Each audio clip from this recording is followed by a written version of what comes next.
जैसा कर्म करोगे वैसा ही फल प्राप्त होगा। ये कहावत हम सब ने बहुत बार अपने जीवन में सुनी है, लेकिन क्या सच में आप दिल से मानते हैं कि अच्छे कर्मों का फल अच्छा ही होता है? अंदर से कोई स्पष्ट उत्तर नहीं आ रहा होगा, क्योंकि हम अपने आसपास ऐसे बहुत से लोगों को देखते हैं जो जीवन भर अच्छे कर्म करते रहते हैं, लेकिन इसके बावजूद उन्हें अच्छे फल प्राप्त नहीं हो पाते। एक नौजवान कड़ी मेहनत करता है किसी परीक्षा में पास होने के लिए, लेकिन उस परीक्षा के परिणाम में उसे निराशा ही हाथ लगती है। तो इससे तो यही सिद्ध होता है कि जिन महापुरुषों ने ऐसा कहा था कि अच्छे कर्मों का फल अच्छा ही होता है, या तो वो महापुरुष गलत थे या फिर हम कर्मों का लेखा जोखा समझ ही नहीं पाए हैं। पर चिंता मत कीजिए, क्योंकि आज की कहानी सुनने के बाद कर्मों के बारे में आपकी सोच, आपकी दृष्टि एकदम स्पष्ट हो जाएगी। कहानी को पूरा आखिर तक जरूर सुने, तभी आप अच्छी तरह समझ पाओगे। बहुत समय पहले की बात है, किसी गांव में राजेश और भोला नाम के दो भाई रहते थे। पूरा गांव जानता था कि वो कहने को भाई थे, लेकिन भाई जैसा प्रेम उन दोनों में नहीं था। राजेश बड़ा भाई था और वो भोला से बहुत तेज और चालाक था। उसने भोला के हिस्से में आने वाली खेती बाड़ी की जमीन भी खुद हड़प ली थी। इसलिए भोला के परिवार को बहुत कष्ट के दिन झेलने पड़ रहे थे। भोला की पत्नी अक्सर बीमार रहा करती थी और उसके पास उसके इलाज तक के पैसे नहीं थे। लेकिन अपने भाई से विपरीत भोला बड़े ही शीतल स्वभाव का इंसान था। वो कभी किसी के साथ बुरा नहीं करता था, लेकिन उसके मन में अक्सर ये सवाल उठा करता था कि मैं किसी का बुरा नहीं करता, किसी के बारे में बुरा सोचता तक नहीं हूं, तो मेरे साथ ऐसा क्यों होता है? क्यों मेरी पत्नी हमेशा बीमार रहती है? क्यों मेरे पास उतना धन नहीं है कि मैं अपना जीवन अच्छे से चला सकूं? क्यों मुझे मेरे कर्मों का फल नहीं मिलता है? और मेरा भाई इतना गलत है, इतना चालाक है और वो हमेशा मजे में रहता है, उसे तो कोई परेशानी नहीं है।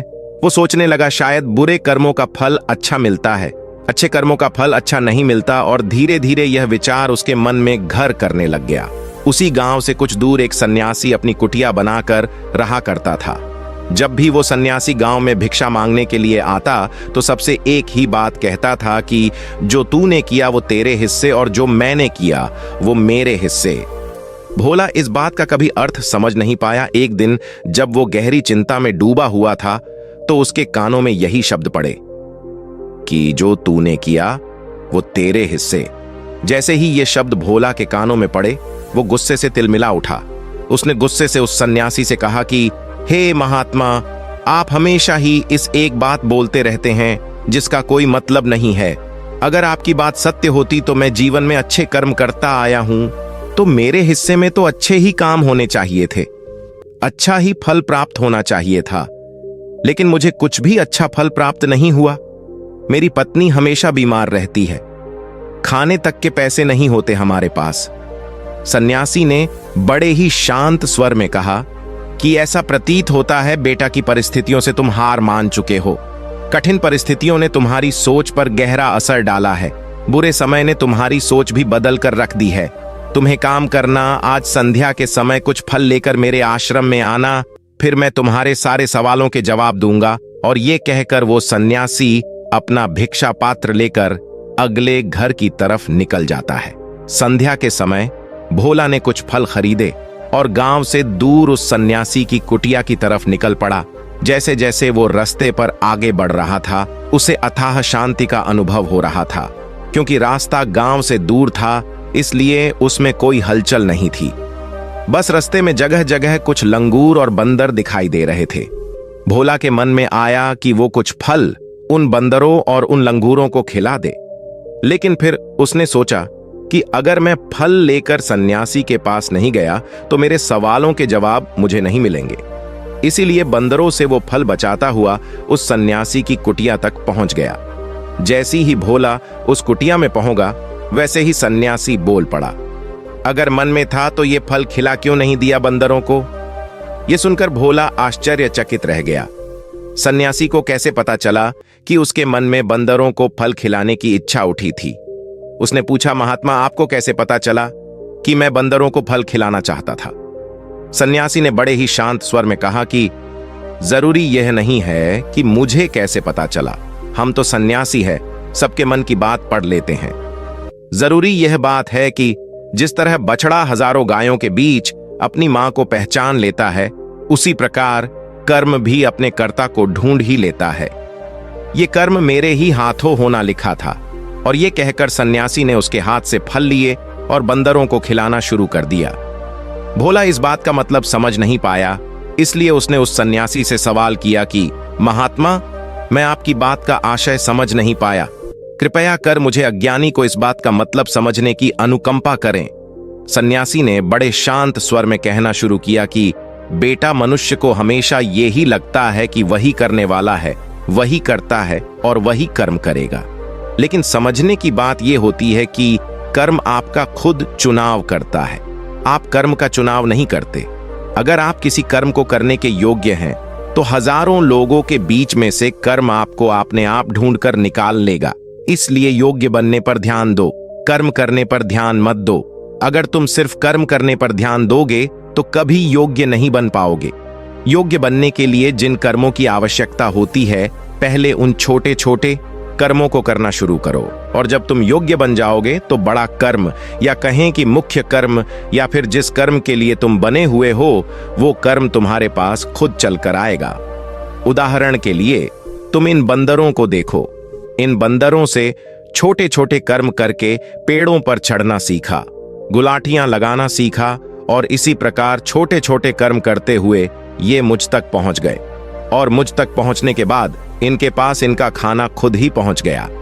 इसलिए अपनी रोजमर्रा की जिंदगी में छोटे छोटे कर्म करते हुए अपने आप को योग्य बनाते जाओ, और जब तुम योग्य बन जाओगे तो अपने आप बड़ा लक्ष्य तुम्हें प्राप्त हो जाएगा। सन्यासी ने अगला कथन कहना शुरू किया, जो कि बहुत ज्यादा जरूरी था। ध्यान लगाकर सुनना, अगर तुम योग्य बनने के लिए कर्म नहीं करोगे तो दूसरे लोगों के कर्म भी तुम्हें प्रभावित करने लगेंगे।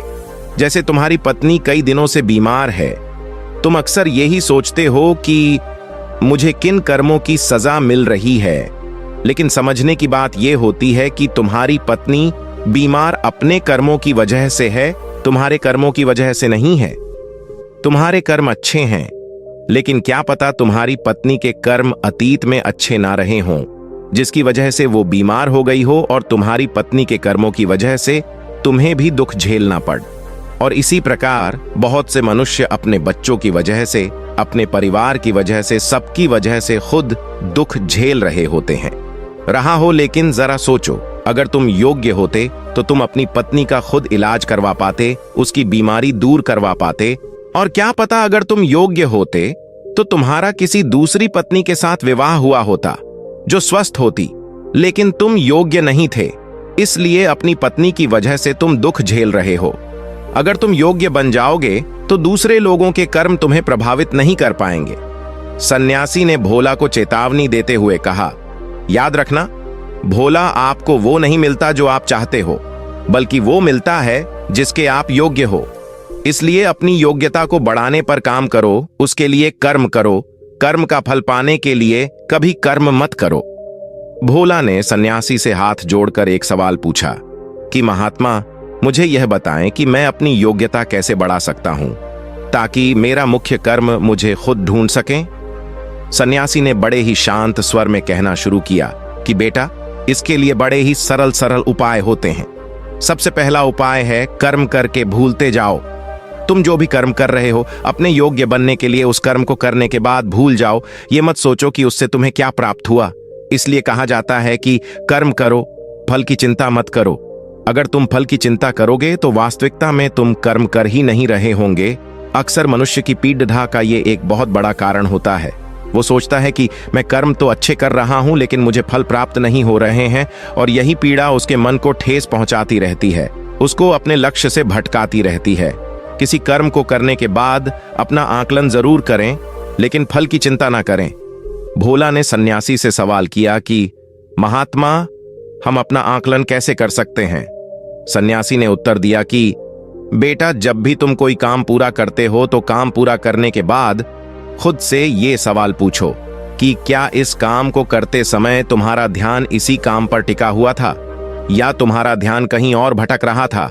इस तरह तुम खुद का आकलन कर पाओगे कि तुम कितने ध्यान के साथ उस काम को कर रहे थे, और जितने ध्यान से तुम किसी काम को करोगे उतनी ही तुम्हारी योग्यता बढ़ती जाएगी। और अगर तुम यूं ही बस पूरा करने के लिए किसी कर्म को करते रहोगे तो उस कर्म से तुम कभी भी योग्य नहीं बन पाओगे। वो कर्म तो पूरा हो जाएगा लेकिन उसका फल तुम्हें प्राप्त नहीं होगा। इसीलिए अपना आंकलन इस प्रकार करो कि तुम्हारा ध्यान वहां पर टिका हुआ था या नहीं था, या तुम्हारे विचार तुम्हें भटका ले गए थे, और कोशिश करो कि तुम्हारे विचार अगली बार जब तुम ये कर्म करो तो उसी कर्म पर ठीके रहें, इधर उधर की बातों में ना भटके। इस पर भोला ने एक और सवाल पूछा कि महात्मा जी, जब हम कोई कर्म करते हैं तो हमारा मन विचारों से ग्रस्त हो जाता है, वो तरह तरह की बातें सोचने लगता है, तो हम किस तरह अपने मन को एक ही कर्म पर टिकाकर रख सकते हैं? इसके लिए कोई उपाय बताइए। सन्यासी ने इसका उत्तर दिया कि बेटा, जब भी तुम किसी कर्म को करते समय अपना पूरा भाव उसमें डाल देते हो तो तुम्हारे विचार उसी कर्म पर केंद्रित रह सकते हैं। पूरे निष्ठा, प्रेम और सद्भाव के साथ किया गया कर्म तुम्हारे विचारों को इधर उधर नहीं भटकने देता। विचार तभी तुम्हें दूसरी दिशाओं में बहाकर ले जाते हैं जब तुम उस कर्म को पूरी निष्ठा के साथ नहीं करते, उसमें पूरा प्रेम नहीं डालते, उसमें पूरा भाव नहीं दिखाते। जब तुम ये 3 चीजें उस कर्म में डाल देते हो तो स्वाभाविक रूप से तुम पूरी तरह उस कर्म में सम्मिलित हो जाते हो और तुम्हारा मन और मस्तिष्क एक ही जगह पर टिका रहता है। सन्यासी ने अपनी बात खत्म करते हुए कहा कि अगर कोई इंसान, कोई मनुष्य इन उपायों का सही तरीके से इस्तेमाल करता है, उसका पालन करता है, तो वो किसी भी कर्म के लिए अपने आप को योग्य बना सकता है।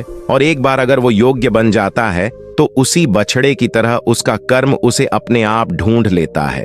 भोला को कुछ फलों के बदले जीवन भर का ज्ञान मिल चुका था, उसे स्पष्टता मिल चुकी थी, उसके सारे मन के सवाल खत्म हो चुके थे।